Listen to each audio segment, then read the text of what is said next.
บทหัดแต่งตัวจริงอธิบายและพิสูจน์คำเว้าที่ว่าหน้าที่รักษาของนักเรียนนักศึกษามันแสดงออกอยู่บอนว่าตั้งใจศึกษาหำเรียนความรักษารักบ้านเกิดเมืองนอนมันแม่นหน้าที่ของมวลมนุษย์แม่นภารกิจอันสูงสุดของคนลาวทั้งชาติตามภาระหน้าที่รับผิดชอบของไผมันดังนั้นมันจึงสอดคล้องกับคำเว้าที่ว่าหน้าที่รักษาของนักเรียนนักศึกษามันแสดงออกอยู่บอนว่าตั้งใจศึกษาหำเรียนศาสตร์ลาวเป็นศาสตร์หนึ่งที่อุดมสมบูรณ์และหังมีไปด้วยทรัพยากรธรรมชาติอันล้ำค่ามีวัตถุโบราณอันเก่าแก่พร้อมนั้นก็มีวัฒนธรรมอันดีงามฉะนั้นพวกเราเป็นคนลาวเกิดอยู่แผ่นดินลาวล้วนแล้วแต่มีหน้าที่เวียกงานของตนเองและความรักษานั้นมันแสดงออกในหน้าที่เวียกงานที่ตนรับผิดชอบเช่น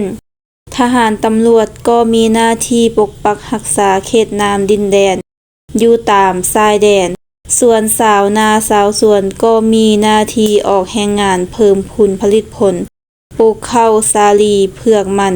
เลี้ยงเป็ดเลี้ยงไก่และอื่นๆเพื่อสร้างเศรษฐกิจให้มีอยู่มีกิน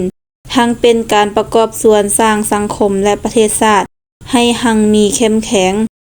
เมื่อเว้าถึงครูอาจารย์ก็เช่นเดียวกันเพิ่นมีหน้าที่สิสอนให้นักเรียนมีความรู้ความสามารถและฉลาดเฉลียวเพื่อสร้างสาพัฒนาประเทศชาติ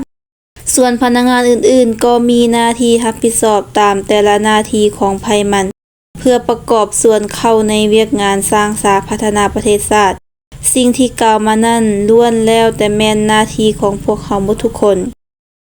สำหรับนักเรียนนักศึกษาของพวกเขาแล้ว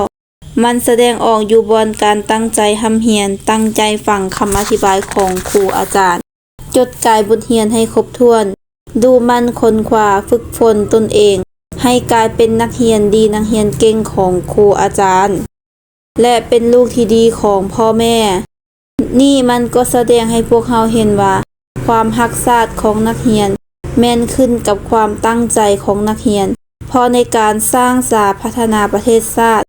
ให้เจริญรุ่งเรืองศรีวิไลได้นั้นแม่นเพิ่นได้ฝากอนาคตไว้กับนักเรียนนักศึกษาเป็นผู้ศึกษาค้นคว้าเอาบรรดาความรู้จากต่างประเทศที่มีความเจริญก้าวหน้าเป็นต้นว่าในแต่ละปีเมื่อนักเรียนจบม.ปลายต่อกับผู้ที่เรียนดีเรียนเก่งและได้คะแนนดีเลิศเพิ่นก็มีทุนให้ไปศึกษาหำเรียนอยู่ต่างประเทศเช่นจีนเวียดนามญี่ปุ่นออสเตรเลียและประเทศอื่นๆเพื่อนำเอาความรู้ความสามารถมาสร้างสาพัฒนาประเทศชาติของพวกเขาฉะนั้นนักเรียนม .4 ที่เรียนเก่งวิชาคณิตศาสตร์และภาษาลาววรรณคดีเพิ่นก็มีทุนไปเรียนต่อห้องพรสวรรค์หรือห้องเก่งอยากเฮ็ดได้คือแนวนั้นพวกเราต้องเอาใจใส่ดูมันค้นคว้าหำเรียนโดยตนเองนำหมู่ครูอาจารย์ให้หลายบ่เพียงแต่เท่านั้นต้องมันฝึกฝนหล่อหลอมตนเองโดยการสอกรู้หำเรียนเอาสิ่งที่ดีงามจากสังคมและพัฒนาตนเองให้กลายเป็นคนก้าวหน้า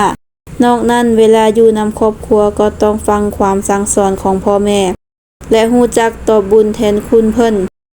กงกันข้ามมีนักเรียนบางจำนวนยังถือเบาต่อการหำเรียนบ่ตั้งใจฟังคำอธิบายของครู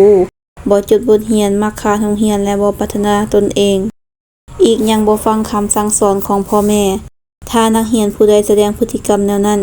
จะเฮ็ดให้อนาคตของตนบ่ก้าวหน้ากลายเป็นคนเสียทาสขาดคุณและสังคมบ่ยอมรับเอาเป็นพลเมืองของชาติดังนั้นพวกเฮาเป็นนักเรียนนักศึกษาถ้าอยากให้ประเทศชาติเจริญรุ่งเรืองต้องเอาใจใส่ค้นคว้าศึกษาหำเรียนให้เก่งให้สมกับเป็นนักเรียนที่ดีของครูอาจารย์เป็นลูกที่ดีของพ่อแม่พร้อมทั้งเป็นหลานที่ประเสริฐของประเทศชาติดังคำเว้าที่ว่านักเรียนดีรักษานักเรียนฉลาดรักการหำเรียนผ่านการอธิบายพิสูจน์คำเว้าที่ได้กล่าวมาข้างถึงนั้น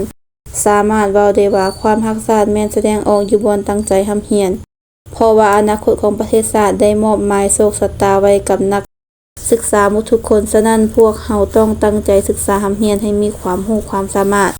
พื่อประกอบส่วนเข้าในการพัฒนาสร้างชาติประเทศชาติให้มีความรุ่งเรืองศรีวิไล